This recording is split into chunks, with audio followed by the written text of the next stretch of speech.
On the search for a potentially good League starter for 3.22, I found a very interesting build. Let me introduce you Frostblink Ignite Elementalist. Hey, I'm Cyclone, and with the PoE 2 teasers, I actually got mega hyped for PoE again.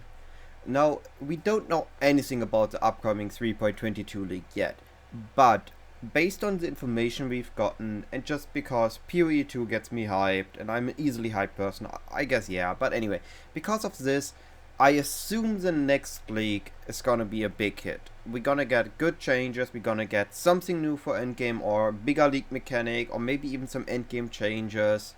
I don't know, but I very confident we're going to get something awesome for the next league.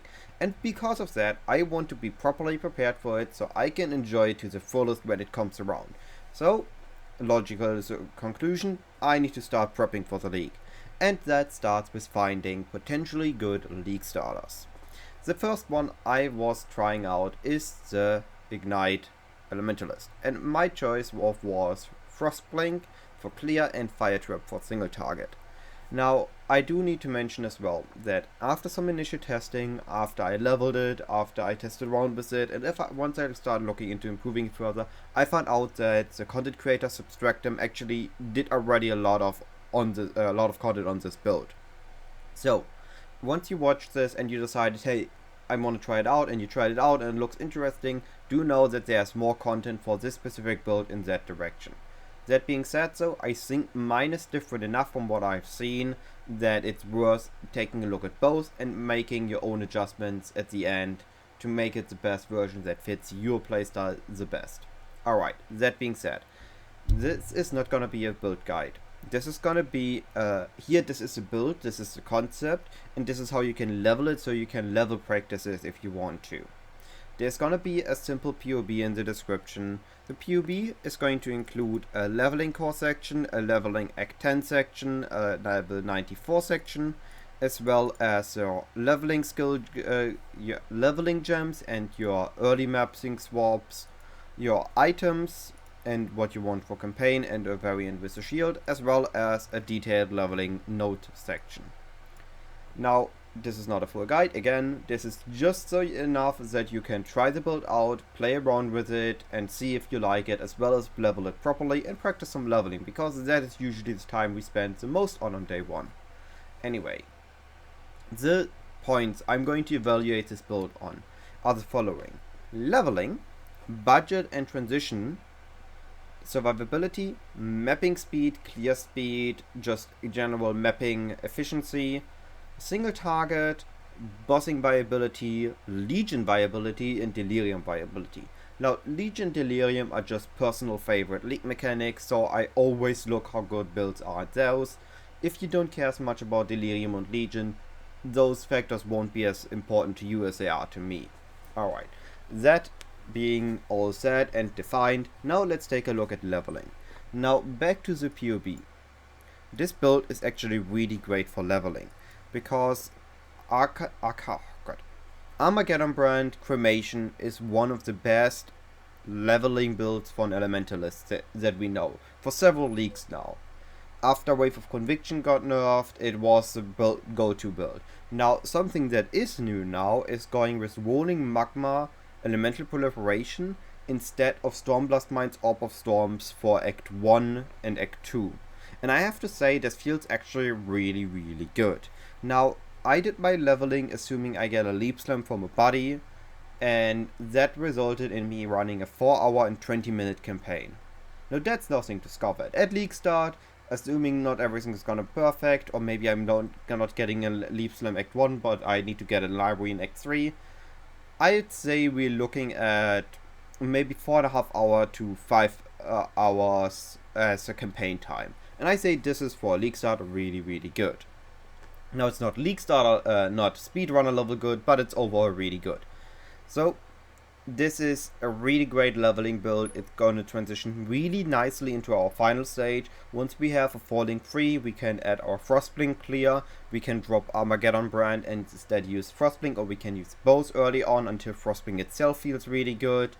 And once we get a 6 link, once we have enough fire damage over time nodes or damage over time nodes, and we have a bit of dot increase on our gear, we can swap out cremation for Armageddon Brand, we can swap out cremation for a fire trap, and we gotta have a really great single target damage as well. As for budget, well, this build starts with nothing. We can have some expensive uniques we want to take, but those are things we can use further either later on, or they're going to become less expensive later on and they are optional. For example, we have the Polaric Devastation. Now of course this is early on a very expensive unique, like 150 chaos. Now not very expensive compared to a mage battle things, but for a league start 150 chaos is nothing to scoff at. It can be pretty expensive, but we don't need it. It is purely quality of life, because we could just take the Infernal Cryogerm that makes the enemies be covered in ash. That results in what we want, or we could say we have the Polaric Devastation to get the covered in ash. We can also get exposure on hit, or we can use Wave of Conviction. So anything that is gear required or gear improvement, we can get on gems too. We just need to not have as much quality life on other gems, because we would need to drop, for example, Steel Skin, or we would have a 6 target but not 6 link body armor. Now, a +2 body armor of course can also be expensive, but again is not needed. Or having a Zeroing Touch staff is really great, but again not needed. You can just use 2+1 scepters, or you can use wands, and at the end you can use Leap Slam. There's a lot of adjustments you can do on this build to make it feel good at League Start. There is no hard requirement, they're just soft improvements we can do very early on that are just very big on the build. Now there's one more unique that I should mention that can be expensive, which is Storm Shroud. Now in case of Storm Shroud, this is purely for elemental avoidance. So if we are looking at our Pantheon, there we go, Pantheon, we could get freeze immunity from the Pantheon and we would be otherwise good. Or of course we can grab it once we can afford it. So overall, build has almost no cost to start. It scales really well with the stuff we are buying. We're going to feel a significant boost in our damage when we get upgrades or in our survivability, and just gonna feel overall great. As for late game, we can either scale it into late game, use it as a really cool league starter to do 100% daily, or be able to be tanky enough to run invitations with it. Or we could say we transition into another Ignite build, or another Elementalist build, or another Witch build. We could transition into a Ethereal Knives Elementalist, we could transition into a Blade Vortex build, we can transition into Summoner if we wanted to go for, let's say, Blinded maps. There's just a lot of options, and this is just a really great starter, has no cost, and we can make tiny adjustments to transition to other Ignite builds, or we can just fully respec to go into different builds, like again, a Summoner or maybe a Blade Vortex build. So just really great already on the potential basis as a league starter. Now as for its survivability, it is also actually really great for having no costs related. We have access to Determination, we have access to Grace, we have access to Primal Aegis, we can fit a Defiance banner. Just really great armor and evasion layer already, having Aegis as additional life pool for elemental damage. Then we have a Steel Skin on left click, we have 2 mobility skills, so repositioning ourselves is very easy as well. Just making this build overall really mobile, really tanky. And then we have a life loss for our recovery.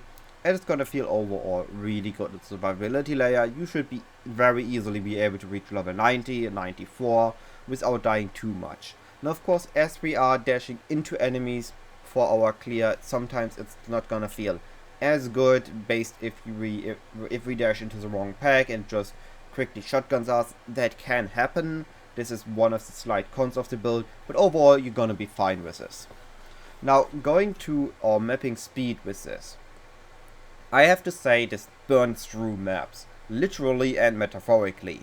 We are just Frostblink into packs, Ignite Prolif clears the rest of the pack, and because of how Frostblink works, when we go into a big enough pack, or we blink on a rare pack, or we blink on a unique, well, we are able to almost blink instantly again. So we blink and we blink again and we move on and everything else dies and we just clear very quickly.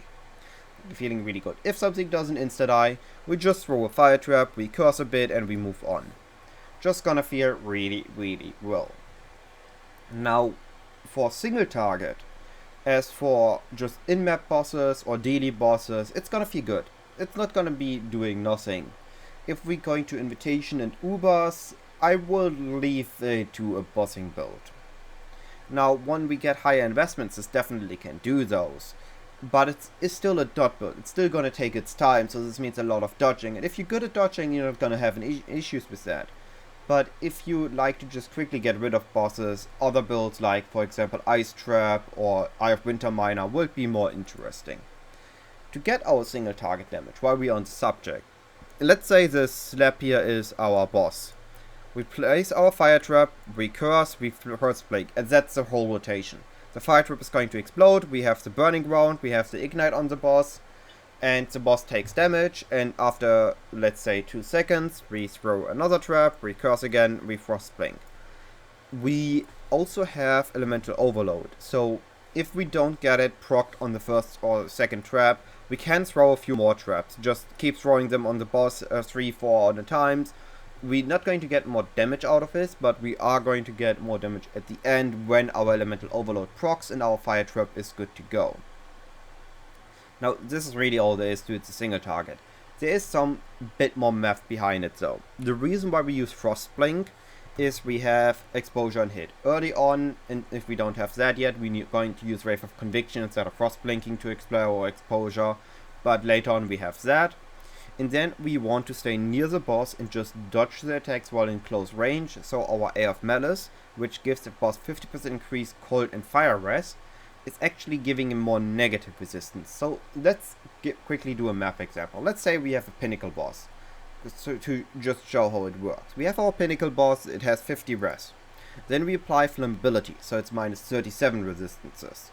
So that's already minus 37 plus minus 29 from elemental weakness is minus 66. Now this is already setting the boss at minus 16 instead of 50. Now we have our exposure of 11, so that is minus 27. Then we have minus 5 from Fire Mastery, so that is minus 35. Then we have our Ascendancy, that gives another 25. So that is our minus 27, it's minus 52. So let's just round it to minus 50 for the easier math. So we have now a minus 50 on the boss. From 50 to minus 50, that's 100 negative, easy. And then we have the 50% increase, so that's a 0.5 multiplier on it. If it's already negative, it stays negative. So the minus 50 times 0.5 gets to minus 27, minus 75. That's 125 resistances just gone on the boss. Just really, really powerful. So with this, we now have a lot of negative resistance on the boss, on top of having the fire trap, burning ground, on top of having the fire trap ignite, and just being a ton of damage. Now, do note that as far as I know, fire trap, burning ground, and fire trap ignite are 2 dots that stack. I could be wrong here. If you know that I'm wrong, please let me know so I can at least inform in the description or on the pinned comment that it isn't actually doing double damage, it's just doing 1 ignite. Anyway, moving on to Legion and Delirium viability. Already said, bossing, normal boss is gonna be fine, big bosses, you might want to leave that to bossing builds. So, Legion, it's sadly, despite having Ignite Proliferation, despite having a lot of Frostblinks, it sadly isn't enough for Legion. We're gonna have no issues getting some rares, some chests cleared, but we're never gonna full clear. As for Deli, this feels really good. Delirium, we don't have as much a time limit as Legion. We have Breaches, we have Abyss, and on those it's gonna feel good. So we just have our big pens, our big packs, our dense packs, we're just going to clear them, everything explodes, and we're gonna be happy, and if something survives, we still have our fire traps. So overall, all combined, this build is really, really great as a league starter. It starts with almost no budget, it scales really well with investments, you can easily transition it into stronger builds, faster builds, other builds once you have higher budgets for the builds.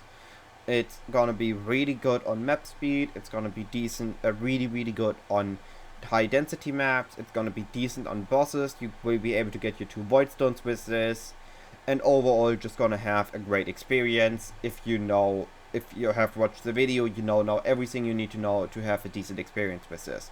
So all that being said, if I left anything out, if there are any questions, of course, as usual, feel free to ask. You can ask me in the description, you can ask me on Discord over PMs or over on my Discord server, you can ask me in-game when I'm online, or you can ask me on Twitch when I'm streaming. All that being said, hopefully this was informative, and if you enjoyed it, I would really appreciate if you could leave a like and a subscribe on the video. All that being said, have a wonderful day, and I'll see you in the next video.